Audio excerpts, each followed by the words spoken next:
Everyone, I hope you're doing well. Today we will be doing some more Leetcode, and I have here is one of the very classic two pointers problem called the best time to buy and sell stocks.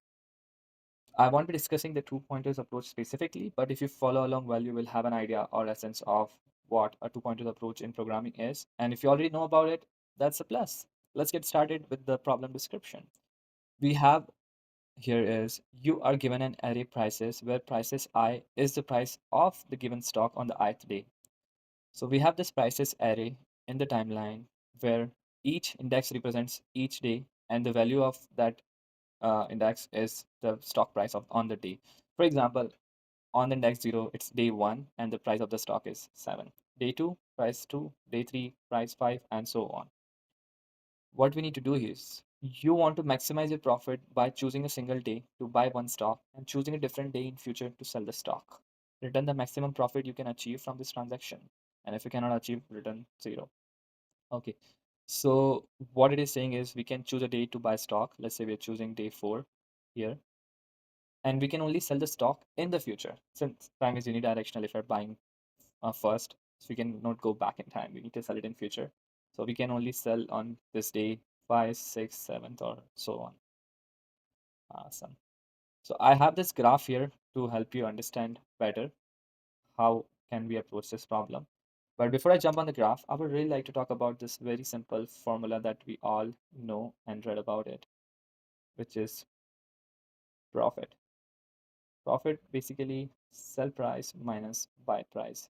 I hope we all are on the same page with this and we don't have any objections here.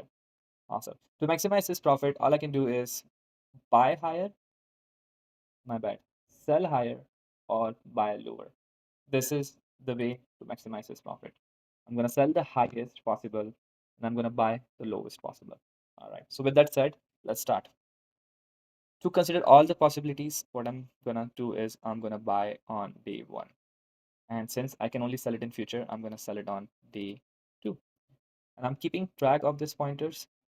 This is index 0 and sell is what? 1. And I'm also keeping track of maximum profit.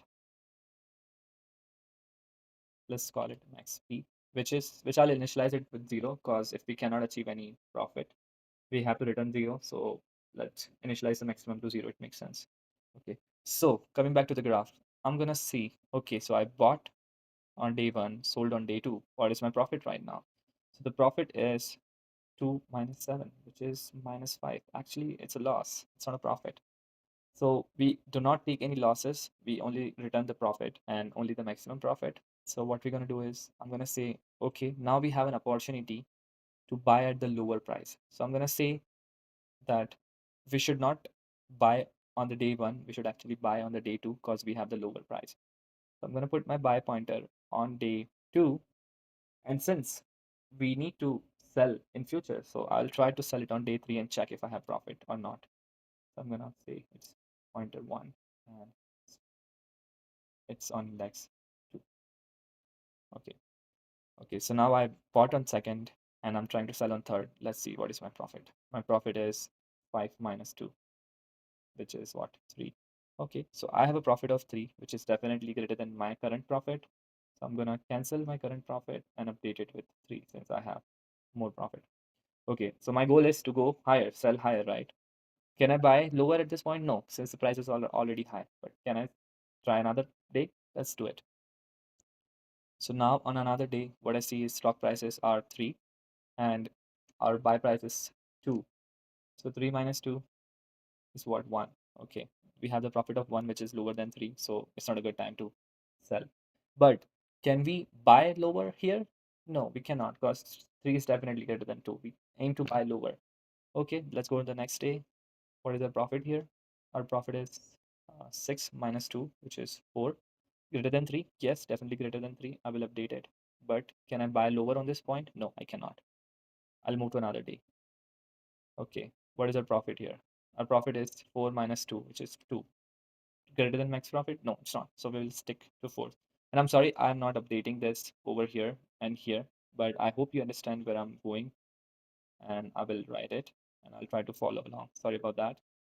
So currently our selling day is 6th day here. which is the buying remains 1 and selling goes to 5. Perfect. Now, can I buy lower? No, definitely not. So what I'm going to do, I'm going to move to next day. Here, what is my profit here? My sell index goes here. What is my profit here? My profit here is 7 minus, oh, my profit here is 1 minus 2, which is what? Minus 1. So I'm not making any profit here. In fact, I'm making some loss. I do not have a profit, but I do have an opportunity to buy lower here. So what I'm going to do, I'm going to tell my buyer that, okay, let's not buy there, actually buy here. And since we know the rule, we need to sell in future. So let's try the next day. So whatever happened in the past, we should not care about it because we already tracked whatever happened. So let's say from point 7 or day 7, I get more profit. They will definitely be much higher than this, or at least a point higher than this, because now we bought lower. So let's go on next day. What do we have here? We have here is 8 minus 1. So we have the profit of 7. Our buy price goes up, buy index goes up, and it's 6 now, and sell index is 8 now. I'm sorry, I did a terrible job in following up with that. But I hope you understand. 7, 8, profit of 7 definitely greater than max profit. What we have here is 7. That's our answer. That should be our output. Awesome. I hope you understood it, and I can talk more about it when I write the code for this. I'll be posting the code for the solution as well. Thank you.